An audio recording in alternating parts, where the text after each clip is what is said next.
Hello and welcome to the Gooner Talk. Back again with you guys for another episode of what is the Arsenal Transfer Show. Joining you every morning at 8 a.m. UK time. Hope you're doing good. Hope you're doing well. First of all, an apology on my end. Apologies if there's any sniffles or coughs or sneezes. I've woken up and I'm not feeling in the best of shape today. It's not a hangover, as I've told you guys. We're cutting down on the drinking. So it wasn't yesterday evening, even though certainly England fans across the country may have felt like drinking themselves into oblivion. Yes, it wasn't the best evening. We'll talk a bit about that more. It wasn't because of that. I'm just not feeling great. Puffy eyes, sniffling and all of that stuff. So it might be a shorter show today than usual, but I still wanted to bring you the news. So here I am. So do drop a like on the video. Do subscribe to the channel if you are indeed enjoying the content. As I say, plenty of you aren't subscribed. I check the numbers. It tells me. Yes, let's move on to saying good morning to people joining us in the chat box that are feeling probably a lot better than I am. Good morning to Matt. Good morning to Black Shine, to Kaiser, to Stephen, to Lynn. Good morning to Stevie. Louis, Jose, Granddaddy, Gooner. Good morning to Canoe and Paul. Good morning to Harvey. We've got, who else is in the chat box? We've got JDB Skooch. We've got Carl. We've got Temi, Marcus, Daniel, and plenty more of you guys as well. Nate says, I'm not doing good or well. That's completely fair, Nate, this morning. Arsenal star boy Bukayo Saka was on the losing end with England in a World Cup quarter-final against France. 2-1 defeats. Ramsdale, of course, didn't take part in the game. But, it's very disappointing. And I'm very disappointed. You know, I am an England fan.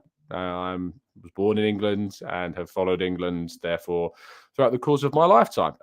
It is obviously disappointing to see them head out of the competition. Of course it is. But at the end of the day, you have to look at the positives, and I am looking at the positives, and that's that Bukayo Saka came back unscathed, and also that Aaron Ramsdale, of course, will come back unscathed, and both of them will be fit and ready and available for that game against West Ham on Boxing Day. The 10-day break, of course, that players are allowed, although I'm sensing a lot of players aren't actually that fussed about whether or not they come back after that 10 days or a certain amount of days. I mean, Granit Xhaka came back ridiculously early. I think he went straight from the World Cup to the actual tournament. So, yeah, I think that this is good in the sense of them coming back, but it's not good. In short, on the game, I haven't seen a worse refereeing performance in quite some time. Genuinely one of the worst referees I've ever seen. Maybe was it an English referee that refereed the Brazil game? I think we had a Brazilian referee last night. Maybe that had something to do with it. The amount of tackles and fouls that weren't given was madness. Really mad, really, really mad. But ultimately, I thought that England were the better team on the night. I thought that France played the game that they needed to play, which was hit England on the counter when they needed to. They had a better first half, but I think England were considerably better in the second half.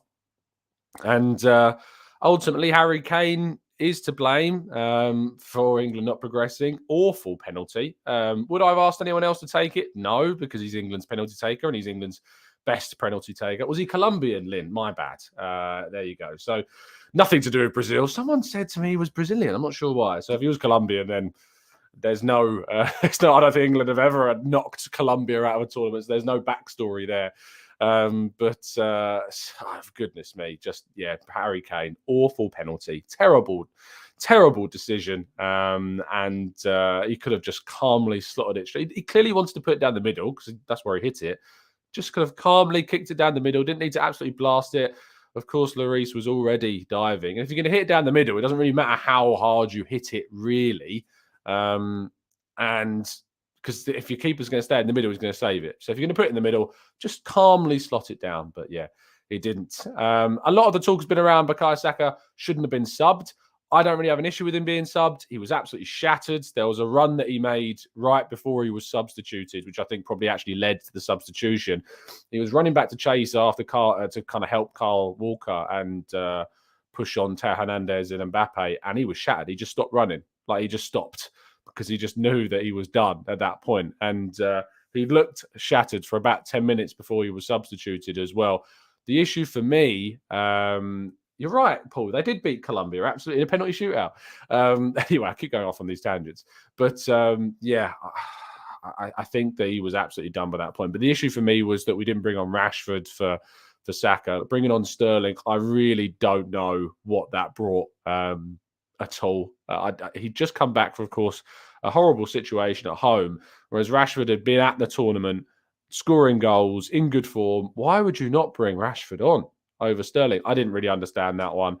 So, yeah, that's a shame. But England are out. And now I'll be hoping that Messi and Argentina can go and claim it. Or, of course, Morocco, who had an amazing record-breaking day yesterday, becoming the first African nation to progress to the semi-finals of a World Cup tournament, beating Portugal, a Portuguese side who I had in the Football London sweepstake. But I don't mind. I don't mind, because Morocco going through is certainly an amazing achievement. Youssef En-Nesyri, of course, striker that was linked with Arsenal, hadn't really been doing much at the start of the tournament, but has certainly come alive in this latter stage. And they defended for their lives. They absolutely dug in. They had injuries to Saiss.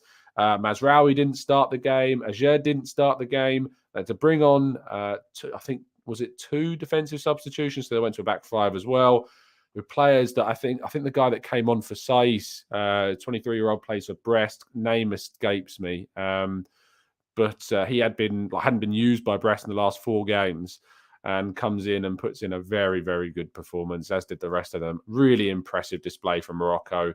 And it was funny seeing Ronaldo cry down the tunnel, to be honest. I really can't stand Ronaldo at all. So it's always a pleasure to see him upset, to be honest. So, yeah, that was amusing. But a massive congratulations to Morocco and the African continent, which certainly is improving and developing and progressing as a continent in terms of its footballing quality. So it's great to see that as well. Auston, Trusty and Charlie Patino faced each other yesterday as Birmingham played Blackpool and ran out at a 0-0 draw. Both players, I believe, started the game, and Trusty actually played, according to Google anyway, I haven't watched the highlights back, but apparently he played left back in a back 4. He's usually been playing in the left side of a back 3, so not sure how accurate that is. But it's an interesting formation if that's where he has indeed played. Of course, we talked a bit about Evan Ndika yesterday, apparently agreeing a deal with Arsenal. If that is the case, you'd have to think that Trusty's position in the Arsenal team is certainly going to be a very, very much a challenge to try and get himself into the Arsenal team for the future. Arsenal ladies will face Aston Villa a little bit later on today at the Emirates Stadium. So I think you'd probably still be able to go and get tickets. So if you're watching or wondering if you can do something a little bit later on today, make sure you head down to the Emirates for the women's game and get yourself down there. I think it would be great for you to go and watch them. Of course, if they win, they can go join again with Chelsea at the top of the table. Definitely a big, big game that Arsenal need to make sure that they win. Oh, sorry, it's at Villa Park. I don't know. I mean, they're wearing pink. Why did I think it was at the Emirates? Why? You can tell I'm ill this morning and not with it whatsoever. Anyway, Ben White and Thomas Partey have indeed returned. And this is really good news for Arsenal, of course, because the Ben White situation was ongoing and we weren't sure when he was going to return. He has now returned to the team. And Thomas Partey as well is back. Matt Turner is also back. So that's 3 players that could be involved in the game against Milan on Tuesday in that friendly. If not that, then at least we can also see them playing the game against Juventus on the 17th as well. So White's back, Partey's back, Turner's back. Really, really good news on that part as well. And that we, as you say, Ben White was away with those personal reasons, and we hope that they've been resolved and that he's in the right frame of mind to return. And we hope that everything is, of course, well with him. Per Mertesacker has dismissed claims that he will be joining up with the DFB in a potential managing director role. Of course, Oliver Bierhoff did remove himself from that position, and Per Mertesacker had been reportedly lined up as one of the main candidates for that role, but he has said he's very, very happy at Arsenal and that he's not been contacted about that potential job. There is no talks going on between Memphis Depay and Arsenal, according to Fabrizio Romano. The player is still very much unsure about his future, but now the World Cup is over, he is no longer using the tagline of focusing on the World Cup because the Netherlands are, of course, out. And Louis van Gaal has, of course, also resigned from his position. And Ronald Koeman is expected to once again take over the job there. Very strange decisions going on at the Orange. I don't really get it at all. Yeah, Memphis Depay, not in talks of Arsenal, according to Fab. However, there are reports claiming that Arsenal's interest in Christian Pulisic is indeed real. However, they want to sign him on loan. That said, Newcastle will side that I want to sign him on a permanent contract, and that is expected to trump both Arsenal and Manchester United's interest in taking the American international on a temporary deal until the end of the season, although I don't know why on earth Chelsea would ever accept a loan move for one of their players to Arsenal. Makes no sense whatsoever. But they're the reports claiming indeed that that is the case. And lastly, Joao Felix. The main story around the Portuguese player is that, of course, he remains open to leaving Atletico Madrid. And Atletico Madrid apparently are very much open to allowing him to leave. Yet, despite Arsenal saying that he has indeed got Arsenal having interest apparently in the player, and that's very much a real thing, the €100 million price tag associated with him, whether or not it's a loan with an obligation or a permanent contract, is just one step too far for Arsenal. It is just simply not going to happen at 100 million. Arsenal are not going to pay that. I just can't see it. If they did, I would hold my hands up higher than I ever have before, but I'm sorry. Please, please do not get your hopes up about the chance of signing Joao Felix. If it indeed is the case that he's got a price tag about 100 million that is reported, and that continues to come up even today, it's not going to happen. So in those striker debates that I see everybody having on social media and stuff, when Joao Felix's name is brought up, please restrain yourself from using his name, because it's just not going to happen. Anyway, that brings us to an end of part one. We're going to move to part two and your questions that hopefully I'll be able to answer with some kind of coherent answer, because I'm still clearly not with it this morning. But do drop a like, subscribe if you're new, and let's go to part two.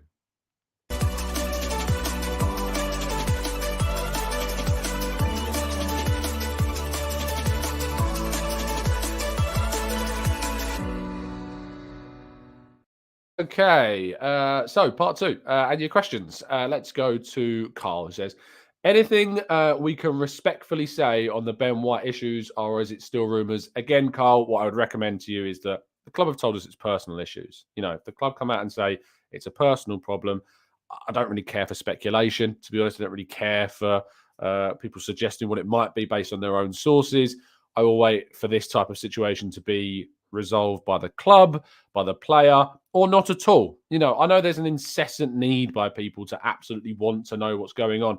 There is only one thing that matters right now, and that's that Ben White is back with the team, that he's training, that he's going to be getting fit, and he's going to be hopefully available. He's been brilliant for us this season. You know, I'm a really big fan of Ben White. I like his attitude. I like everything that he stands for in terms of his football. And I really enjoyed, even as a journalist, you know, I'm a journalist and I'm one of the people that stands in the mix zone. And I know that for some people, I don't really know why, but for some people, his post-match interviews can get on some people's nerves. For most people, they see the funny side of it. And even as me, as a journalist, speaking as one of the people that stands in the mix zone, speaking to the players after the game, I think it's hilarious. You know, I'm actually looking forward to a point when he does, and he's brought out into the mix zone, and I can ask the guy a question. I look forward to that moment as a journalist. So, yeah, really keen to see that. But yes, I think that, fingers crossed anyway, that Ben White returns from this small break that he's had, fully fit, fully focused, and ready to return and play as well. He has been playing for Arsenal. Granddaddy Gooner says, hi, Tom, will you be going to the Emirates on Saturday? Fingers crossed. Hope so. Still waiting to hear back about whether or not I'm going to be going, but fingers crossed that'll be the case. Carl says, we should not waste our time with Joao Felix. There are players that fit our playing style better and give us better value. Wow, Carl, that's harsh. I actually think that of all the players that we've been linked to, Joao Felix's style and characteristics fit Arsenal very, very well. It's just the price tag that is a problem. Big White Clock, make sure you say that properly, says, Tom, you're misunderstanding budgeting. 100 million may be a no-go, but a 20-year-old for 5 years, 20 a year for 5 years is doable. Again, Arsenal when they sign players, 9 times out of 10, their deals are structured. So we talk about saying, but we're going to structure this. We're still paying for transfer fees of players in the past. So despite us saying, oh, it's 100 million, we could do that for 5 years. No, we can't, because we still need to sign players in the future. We're still paying off transfers from the past. I'm sorry, but the idea that Arsenal paying 100 million even over 5 years, it's just not realistic, mate. It's just not. So no, it's still isn't within Arsenal's budget, because we talk. That's why I say to you, please don't buy into these war chests. They have a £50 million budget to spend. No one knows how much Arsenal have to spend. No one knows how much Arsenal have to spend. I speculate. I think we might spend around maximum 50 to 60. That's an estimation based on the players we're being linked with, based upon the spending of previous January transfer windows. That's how I think we might spend that much. But no one knows how much we will spend. No one knows how much we have available to spend. So I'm not misunderstanding the budgeting at all, mate.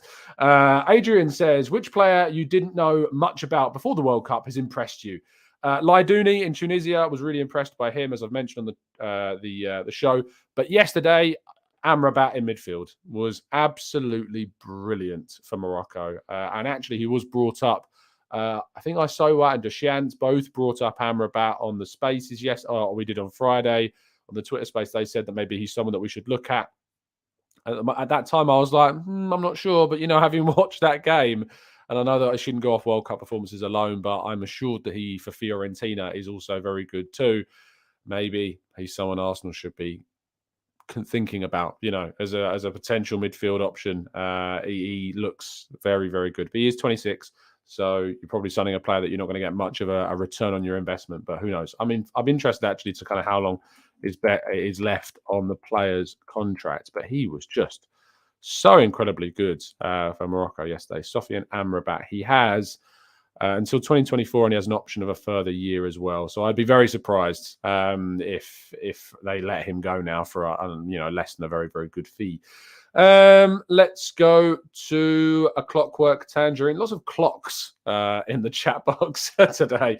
Do you think Kane's morale could be so low for the rest of the season that the Spuds could now collapse? I doubt it. Players are pretty good at kind of compartmentalizing things. We got to hope that Saka is able to compartmentalize this. Obviously, I hope that Kane crashes and burns for Spurs this season. I really do. I don't want him to succeed for obvious reasons, but when he was playing for England, I don't necessarily support him. I'm supporting England, that's for sure. It was a disappointment to see him miss that penalty, but maybe it'll have an impact on the rest of his season for Tottenham. I hope that it does. Dave Lincoln says, honestly, why do we even talk about loan deals? No other Big Six team does them. Do no other Big Six team do loan deals? I'm not sure. I'm not sure if that's true or not. Chelsea all transfers. Let's check the last time Chelsea did a loan deal. I'm curious. I'm not trying to prove you're on, Dave. I'm just actually curious whether or not big teams still do loan deals, because I'm certain that, Liverpool this season have signed Adrian on loan, haven't they? Didn't they sign Adrian on loan in midfield? So I suppose that's one. Loan fee. Romelu Lukaku was sent out on loan, but have they signed anyone on loan? Dennis Zakaria, Chelsea signed him on loan. I think they have an option to sign him.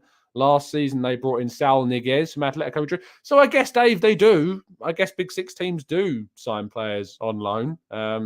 Maybe we just quickly forget about the players because they don't ever turn out to be good options. Adrian's not played for Liverpool. I know he's injured, but he wasn't really playing at the start anyway. Maybe he had an injury at the start as well. Saul had a really bad year with Chelsea. Zakaria as well is not having the best of years with Chelsea either. He's not playing. So whilst I think it's wrong to say that they don't do loan deals, it's probably fair to say that the loan opportunities out there for Big Six teams aren't that great. So there you go.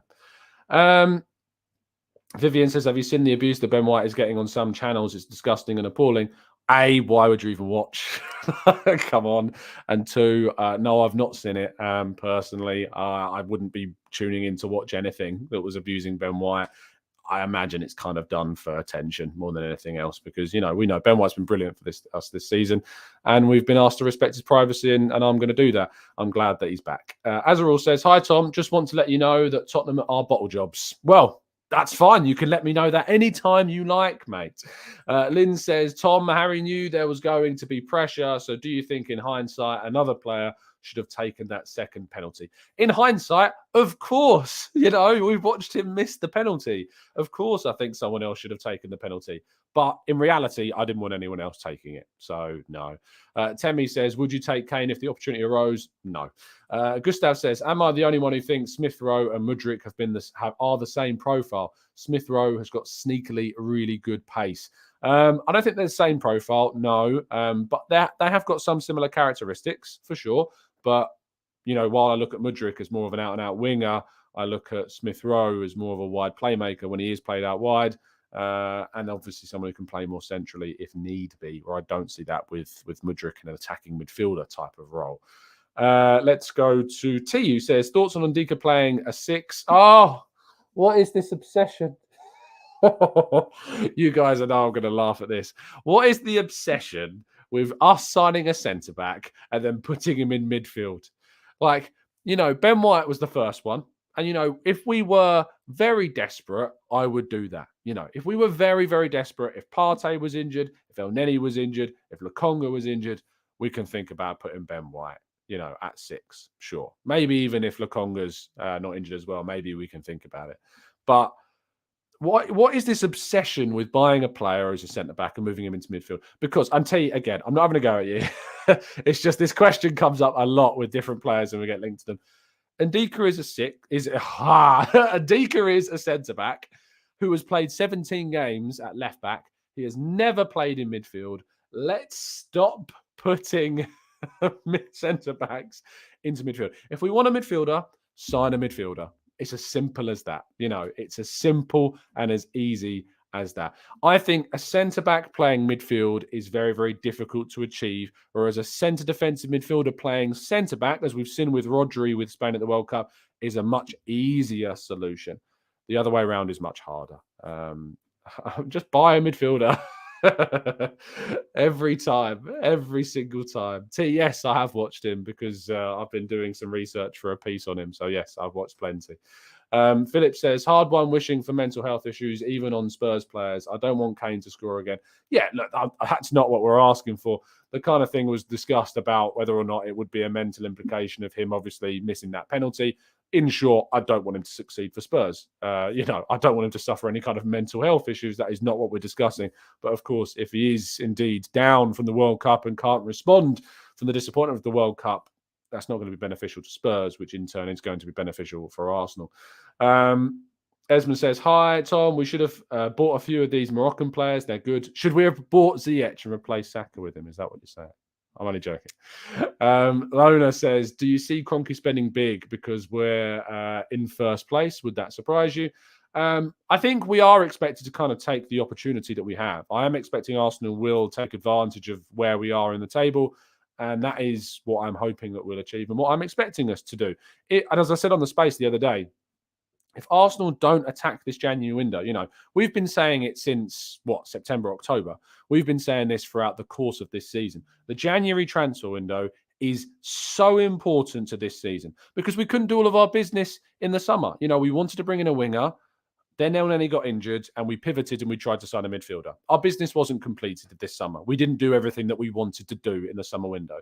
And so from the moment that window closed, all of us were sitting on this channel and saying, January, we have to attack the January window.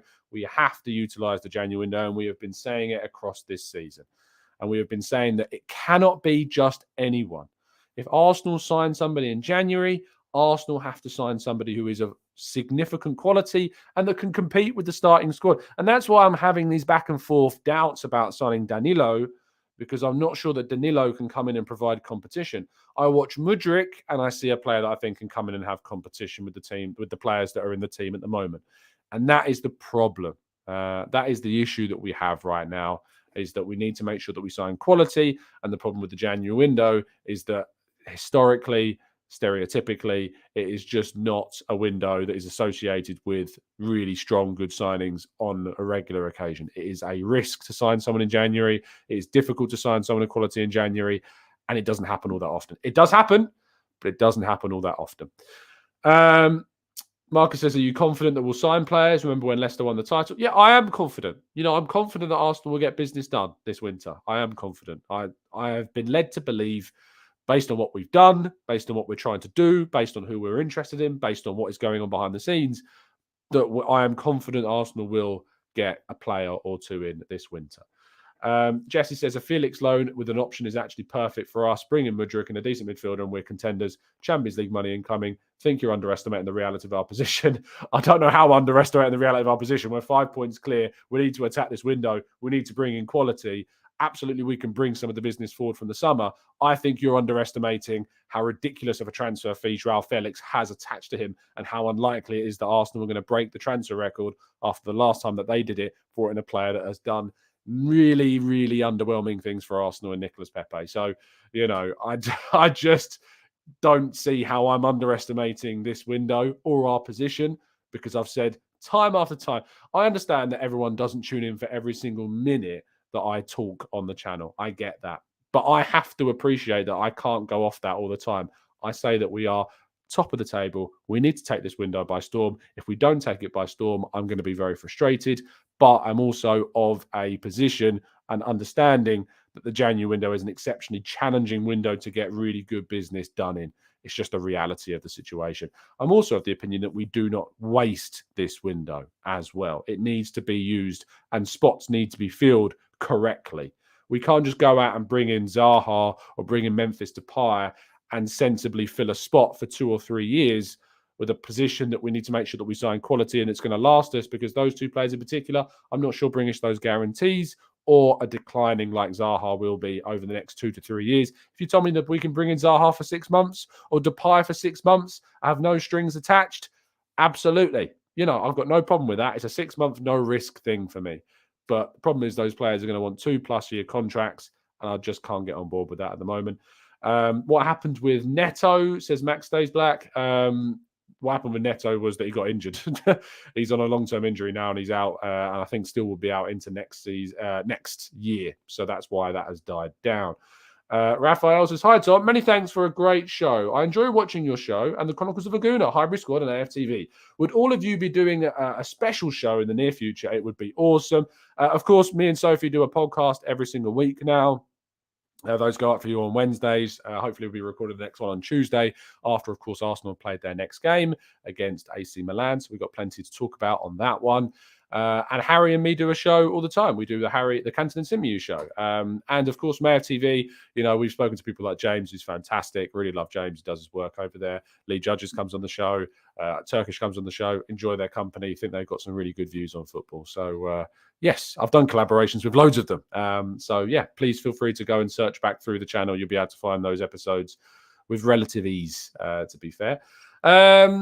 Ronald says, with Jesus able to play striker and right wing and us signing a left wing like Mudryk or Gakpo, who would you sign for a striker? I don't know. I genuinely don't know. I don't know what striker I would sign. And that's why I don't think the striker market this January is good enough.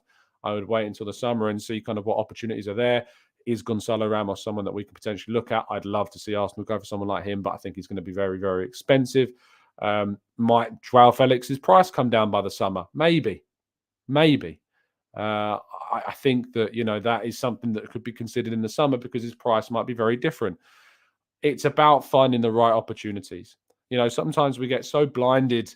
We get so blinded by the desperate desire and want of a brand new toy. We use the what's the word I'm looking for? The language of, the new toy syndrome is what I describe it as. We get so blinded by the desperation to bring in somebody that sometimes that can blind us from bringing in the right or wanting the right player. And I think that we've done that in the past. You think about Denis Suarez in the January window when we brought him in. You think about Nicolas Pepe. Did we really do our due diligence with Nicolas Pepe? He was playing in a system that was completely different to Arsenal and stylistically just clashed with everything that we were doing, even at the time under Emery. So I just don't think that signing anybody for the sake of signing anybody is ever clever. But what I'm saying is that we have to find a solution this window. So we have to find something. And there are opportunities, I think, this winter. I think there are chances for us to sign someone. I don't think it's like last January in 2021. Last January, it was stark, it was bare, it was barren, for genuine options, it was pretty barren. This January, I think there's chances. And we've got to be sensible. And we've got to be sensible about what we were asking for and expecting. Arsenal to spend 100 million in January is not going to happen. Expecting Arsenal to bring in two £50 million players, I don't think it's going to happen. I mean, we've just come off the back of a 40 plus million pound loss after last year's 60 million pound loss. And yes, moving in the right direction regarding our finances. But the expectation for us to spend 100 million in January and break the record for a January spending. You know, the record spending in January is 90 million, which was Newcastle last season, a team with new backing and a team with no financial restrictions because they've barely spent a thing. So FFP is not even looking at them. I know FFP is a joke, but they're under no financial restriction or whatever. They can pretty much do what they like. Before that, I think it was 2011 was the next highest spend in January, which gives you kind of a good idea about what happens in January and how much is spent in January, realistically. So we can all sit behind our keyboards and rant and rave and scream and shout at our computer screen and saying we should be spending upwards, we're in a title race, blah, blah, blah, blah, blah. But in reality, when you get your head screwed on, you realize that it's just not like that. It's just not the way things work. But we need to make sure that we utilize this opportunity that exists. So that is as simple as that. A Blue Whale says 100 million in January is what we need. Will we do it? No. It might be what we need. It's what Forest need. It's what Wolves need. You know, what a team needs and what is realistic and what can happen are two very, very separate things. And again, we can all be frustrated and we can all misunderstand and act uneducated about the world of football and just say, yeah, but we need this. And it's very easy to kind of build momentum and build clamour and build, what's the word I'm looking for? Momentum's probably key. You know, you can build quite a big following of saying things that everyone wants to hear. You know, you look at some of the politicians around the world have made a lifetime of doing it. But in reality, and if you speak reality, it's not as easy. And that's actually why I'm very proud of the community that we've built here, because I feel we've built it in a way which is grounded and objective. And I think that we're doing it in the right way. But it's not going to come from screaming and saying, well, you know, if we're title contenders, if Stan Kroenke really cares, he'd chuck a 200 million Arsenal's way. Sure. But it's just not going to happen, is it? It's just not realistic. You know, it's very difficult. Ron says, sorry, Tom, I meant a striker for the summer. Again, I prefer to kind of wait because the situation where we are right now in January and the lay of the transfer window right now and the lay of the land right now is different to then. So it's difficult to kind of look at things. Again, and keep your eye on Gonzalo Ramos. People who've watched the channel for the last couple of years know I've talked about him way before this World Cup. Why? Because I've actually interviewed him. So, you know, I think that there are strikers out there that we need to think about, look to, and keep your eye on. But it'd be impossible for me to kind of suggest something now and then expect it to be the same in the summer. You know, things I say 6 months ago compared to now, you know, I look back on things I said maybe even a week ago in some cases and think, upon reflection, maybe that wasn't the right thing. You know, again, something that gets looked down on by so many people is changing your mind on things, but it is what it is. I didn't discuss this when I talked about Saka, and I actually feel bad that I didn't talk about it because I talked about it last night at Twitter, but it still saddens me, and I know I said I was going to do a shorter show. I suddenly feel invigorated, getting wound up about Arsenal and wound up about this topic in particular. Yesterday, of course, when Saka was eliminated with England from the World Cup, I'm an Arsenal fan before things first, so I got over it pretty quickly. And in the evening, I jumped onto Saka's Instagram just to see kind of the reaction, because of course we all know what happened last year in 2021 after the World Cup, after the Euro final, and after that penalty shootout. And once again, it is just so demoralizing. It's really demoralizing and sad to see the racist comments that come up when scrolling through his comment section. And I had a number of conversations with people on social media yesterday about this. And in one case, I was really disappointed to be described as a clout chaser for talking about this problem, for tweeting about this problem. Person's probably listening to this show right now and is probably getting great joy over the fact that I'm bringing it up on this show as well. I won't do them the service of shouting their name out, but this for me is a real issue. Like the idea that somebody who is out there making these things heard, and I do my best, and you guys know I do my absolute best to raise these issues, to talk about issues, to talk my honest opinion, and highlight problems. So it's so frustrating to be described as someone that's quote clout chasing when I get people on the channel who talk about racism. I get people who are obviously from different heritages and backgrounds to talk about it, because that's what we should be doing, is giving the mic to other people of different backgrounds to talk about these issues. But there is also part of me that thinks, how many people through history have tackled these problems when things unfortunately not changing enough? Big changes have been made. We absolutely have done that, and society is a very different place than it was then. But there is also part of me that thinks, it's going to take a white guy sitting on a screen to talk about the problems of other white people and the problems of racists around the world, unfortunately, to make differences. And I believe that. It's powerful, and I think it's important that we do that. It's not about clout chasing. It's not about putting yourself on a pedestal. It's not about trying to look like some moral saint. It's me having the utmost belief that it takes as many people as possible, no matter what color you are, to talk about it. And especially, I feel as though, as a white guy, talking about this is more important, because I am in a very privileged position to be white. I've never experienced racism. I've never experienced it in my life. I'm a very privileged person in a sense, because I've never experienced racism. I'm never going to experience homophobia. I'm never going to experience sexism. It's just not going to happen. So I feel I feel the absolute weight of having, not weight, it's not a weight, it's not a burden, it's the wrong word. I feel the motivation to talk about it. And so, I was really disappointed yesterday to be described like that. And I was really more disappointed, of course, to see the comments in Saka's comment section still. There's an argument that was going around saying it was people from abroad that weren't English that were leaving these comments. That doesn't matter. That doesn't matter at all. It doesn't matter where the racism coming from, whether they're England fans or whether they're from abroad. It doesn't matter where they're from. As long as it exists, it's a problem. And social media companies should be doing more to tackle it, And secondly, the naivety to believe that someone could not create an Instagram account or a Twitter account or whatever account and pretend to be from somewhere else, pretend to not be an England fan and leave a racist comment. The naivety to believe that wouldn't happen is startling.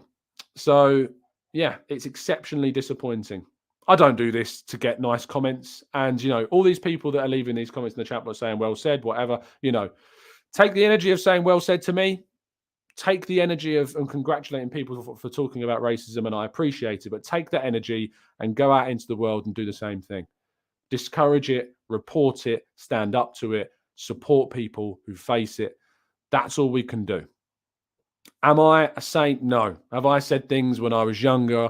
Have I said things in the past that when I was uneducated about things? Absolutely. Absolutely. And that's why I don't want to see people who've made racist remarks locked up. I don't want them to see them put away. I want to see them educated, because that's how we change things. That's how I changed who I am and my views on lots of different topics, by education. That's the difference. That's what I want to see. There are some people that are beyond help. I understand that. Absolutely. There are some people that you aren't ever going to be able to change the mind of and too far gone. That's just the way the world is. Some people are just too far gone. But always first should come education. Has to come the education, because the only way that we are going to change this problem, is by talking about it. So I will continue to talk about it. I will continue to bring it up. I will continue to face labels of clout chasing, because frankly, that's secondary, far down the letter alphabet, not even more secondary, tertiary, quaternary, whatever you want to say. The main thing is that we continue to highlight these things. The main thing is that I do go onto Saka's Instagram comments after a defeat to see if this is still a problem, and continue to talk about it if indeed it is. And after the game yesterday, it still was. So, thoughts are with you, Saka, and of course, anyone else who have suffered that racist abuse in the England national team after that game. We're not all like that. We are 99% of us, and I really hope it is 99% and more of us are behind Saka and everyone else as well that's faced that problem. So there you go. Anyway, as I say, thank you for the kind comments in the chat, but take that energy and put it out into the world. Don't put it into my chat box. put it out into the world, call people out for it. If you see it online, report it. If you see it in stadiums, report it. Stand up to it, face it. If someone is being racist in a crowd, and I've heard stories from people at the Emirates who've seen people doing it, I've seen people in other stadiums that have been seen or heard doing it. Stand up to them, report them, do what you need to do. That's the only way that we change things. Are you yourself maybe guilty of things in the past? Maybe. Are you a different person now? That's what counts. No one's perfect, and we've all made mistakes because of what things used to be in the past. It's about how you are now. It's about how you act things, how you react to things, how you change yourself, all those things. So, yes. I don't mind going on an extra 10 minutes to talk about that, because frankly, 10 minutes isn't close to how long we should be using to talk about these things. But thank you so much for listening. Thank you for everybody that's tuned into the show and supports things as always. And let's go. Franklin says, to get rid of racism, we have to stop talking about it is the most ridiculous thing I've ever heard. Yes. The amount of people I see that just want to kind of box it up, put it away. Let's not talk about it. Why are we highlighting it? Why, we're highlighting it because it exists. We're highlighting it because it's there. We're highlighting it because we need to show the world who these people are. Whether it's, and if you're making excuses, in my mind, it is just as bad, because it's not doing the work to try and prevent it from happening. So if your energy is going into calling people woke, which I've had happen on a number of occasions in a number of comment sections. I think I saw a comment a month ago that was like, Tom, I'm worried you're falling into the woke category. I always kind of ask people, what does woke mean? Because to me, sometimes when the word woke comes up, they're usually pretty nice people that are just being told that they're, trying to stop something bad from happening. I get that there's very, extremes at both ends of the spectrum. But goodness me, someone trying to stop racism being called woke as some kind of apologist is madness. So yeah, do what you can, people. Support the right causes, and hopefully we can try and kick this problem. Yeah, there we go. Thank you guys for tuning in. I appreciate your time as always. If you've enjoyed it, you can come back tomorrow morning, and I'll be here at 8 a.m. and I'll be working today, doing more work on Football London, more fallout, of course, from the game, and looking ahead more so to more players returning. Ben White's back, fantastic. Thomas Partey's back, fantastic. Matt Turner's back, fantastic. Really, really appreciate that. So, yeah, we will see you guys very soon. Have a fantastic day. And as always, up the Arsenal.